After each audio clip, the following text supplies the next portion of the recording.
Hello everyone, and welcome back to Bourbon with Bill.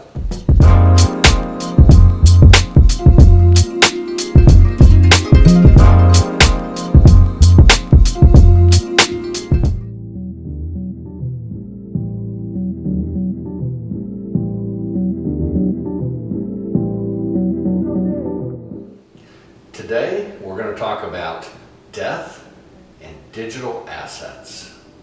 Doesn't that sound fun? Do you know that you have digital assets? Do you know what digital assets are? Do you know what you have? Let me give you an example.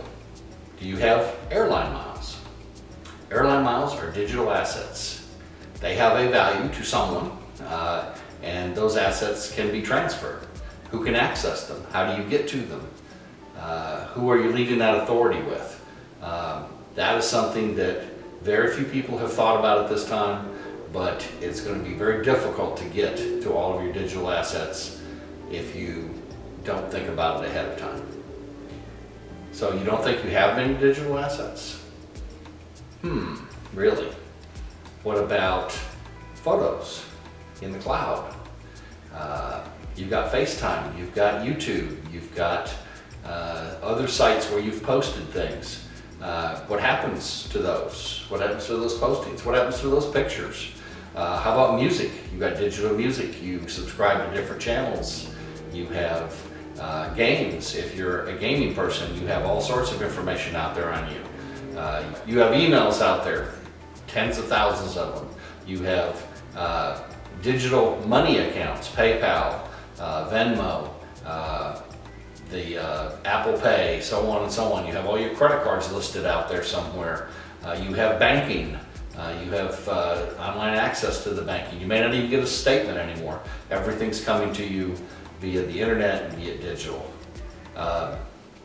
You have to think about those things because once you're gone, what do you want to happen to those? Who's going to access them? Who's going to shut them off? Who's going to take those things and keep them forever? You have to think about that because you have to have a directive signed with your will that actually allows someone to access those for you. You need to think about who you want to have that job once you've passed on to the other world. It's somebody that probably needs to be tech savvy, probably not necessarily the same person that's the executor of your will. It can be someone different. So you want to assign someone that task that is familiar with all of those various online accounts that could get to them easily and help you out.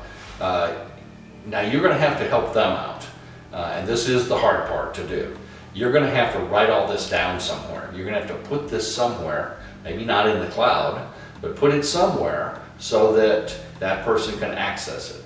And these are the things you're going to have. You're going to have all those passwords, all the variants of those passwords, how you get into the accounts, the 3 questions, the dreaded 3 questions that everybody has, your first car, your middle name, and your child's nickname or something. But whatever each of those accounts take to access them, and if you're smart, you have different passwords for each one, and the passwords change. So you not only do you have to do this, you have to update it.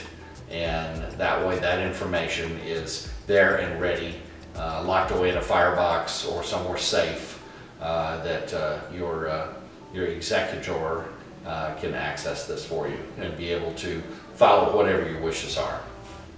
Remember that you have to have this updated at least once a year. Make sure that you have everything current and that all of the access points are available. You have it all written down clearly so that they know exactly what to do, especially with capitalizations and non-caps and those type of things. You want to make sure that again that it's easily found. It should be somewhere. You probably should talk about this to the person that's going to be doing this so they know where to locate it and where this information will be and how to use it. 10 years ago, you didn't really need this. It wasn't even something that was thought about, but now it becomes very, very necessary as more and more of our lives are put online and in the cloud, and less of them are in file folders and file cabinets and things like that. So for the sake of the individual that you've asked to do this for you, please document this today. Get this done, get it taken care of so they know where it is. So now we're back to the bourbon again. And let's see. One of my special ones, the Knob Creek bourbon. It's one of my favorites. It's very smooth, and it's one of my go-to bourbons. Most restaurants and bars have it, so it becomes very easy to find. So that's it for today. Thank you for listening, and be kind to everyone, and have a profitable day.